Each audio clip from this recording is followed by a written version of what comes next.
to VTR Breakdowns, and for the very first episode of the show, we are going to be looking at The Walking Dead, the final season, on Nintendo Switch. Now, there was something extremely odd about a game like The Walking Dead, the final season, to be on the Nintendo Switch. I mean, for Pete's sake, look at this! Something about having The Walking Dead and the Nintendo Switch logos right beside each other just looks odd. Now, the fact that Nintendo has a mature-rated game on their consoles is nothing new. In the past, Nintendo let the Call of Duty franchise on their consoles, the Wii U and the Wii. Now, why is this so strange? Well, when you think about it, it really isn't, when Telltale has actually released multiple of their games on Nintendo consoles, with Back to the Future on the Wii, and we also had the Sam & Max games on the Wii and Minecraft Story Mode on the Wii U. But this brings us back to the thought, why port this?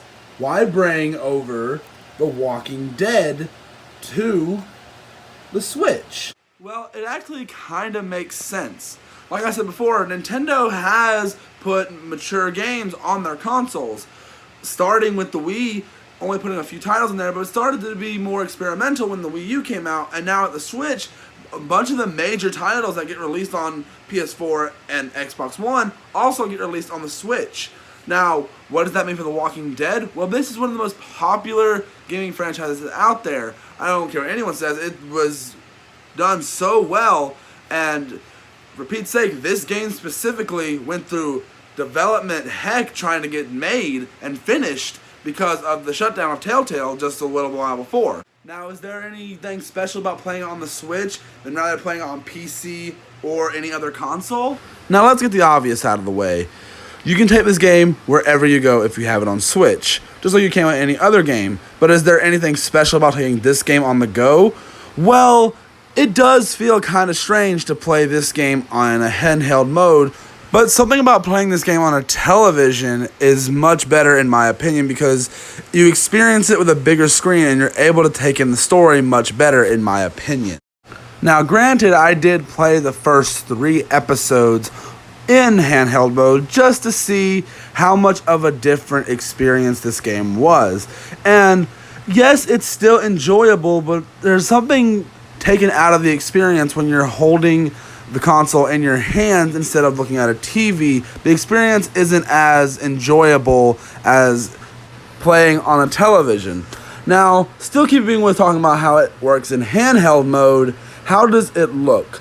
Well, the graphics aren't really that different, with the game not having a realistic look to begin with, but you can still tell the graphics are kind of dumbed down in handheld mode. Now, how does it feel to be playing this game in handheld mode, holding the entire console in your hand?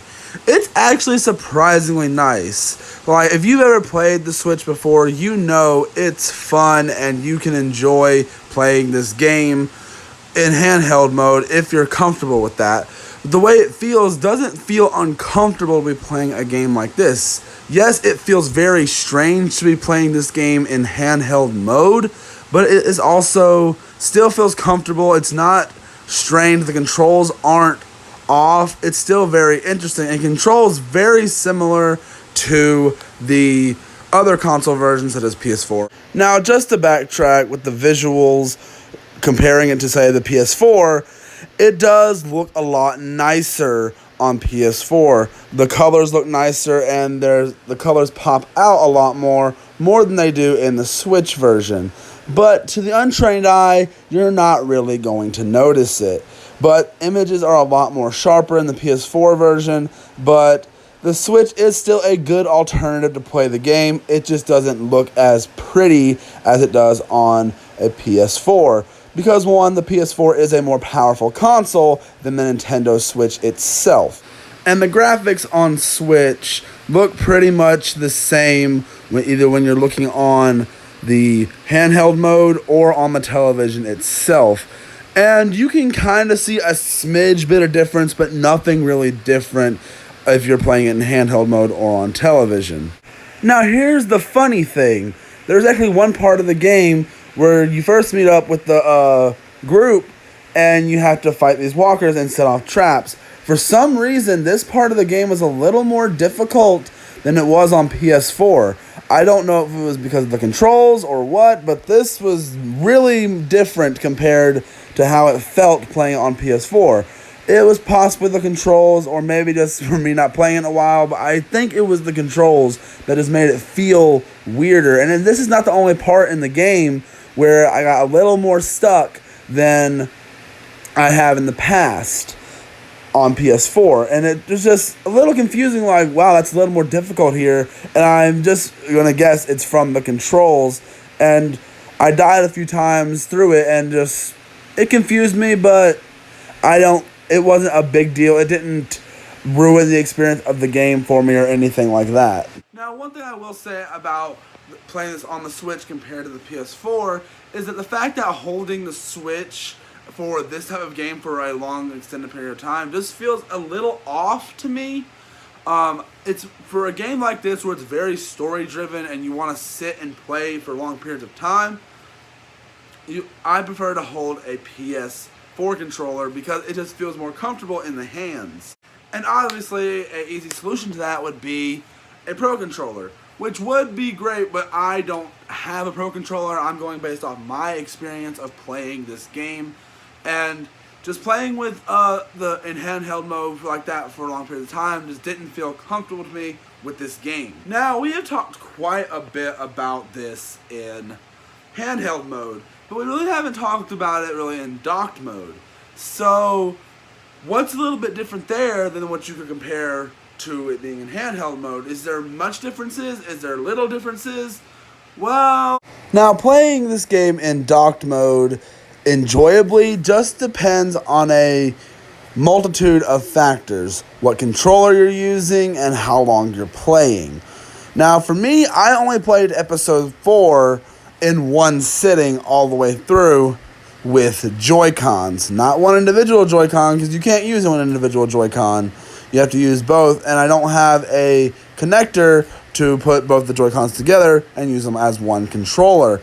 I have to use them in both individual hands, and it's just not the ideal way of playing it. It feels kind of uncomfortable, and I know a solution would be to play this game with a Pro Controller, but not everyone has the option of a Pro Controller. So if you have this game and you want to play it on Switch, I would recommend probably handheld mode would be the most enjoyable way of playing this game, because it's just a lot more comfortable, and just controlling the characters and things in docked mode with two Joy-Cons in your hands just feels very weird. Now, if you had a Pro Controller, I would recommend giving that a shot, because I wouldn't necessarily know if that's bad or good, because I wasn't able to try it. But I'm going to guess it feels very similar to playing it on the PS4 and with just downgraded graphics. Now, in conclusion, do I recommend The Walking Dead, the final season, on Nintendo Switch? Is this the console you should buy this game for? Well, if it's the only console you have, yes. It's not a bad way to play the game, but if you have the option to play it on a PS4 or a PC, definitely do that instead. Because, not that this is a bad way to experience the game, I just think it is a much better alternative to play it via PS4 or PC than it is on this. Now, I can only vouch for saying via PS4 because I've only played this game via PS4 and Switch. I have played other Telltale games on PC. So, I'm guessing it works pretty well on PC as well. Not to say this is a bad way to play it. Now, I know I said playing it for long periods of time with in handheld mode is a little uncomfortable for me, per se, but for some people that might be their go-to way of playing this game. And honestly, I had fun playing it on the Switch. I won't lie, there was some things I didn't enjoy about the experience. It was still the same game, same story. There's no differences between that besides the graphical quality, because the Switch is just a least powerful console than the PS4, and it doesn't have as stronger graphics as the PS4 does, and the Switch just has less than the PS4, if that makes sense. But I hope you guys enjoyed this. This is our very first VTR's breakdown. We're going to be doing as many of these as I possibly can and as fast as I can. But I really hope you guys enjoyed this for the very first one. And I cannot wait to do more of these. I will see you guys later.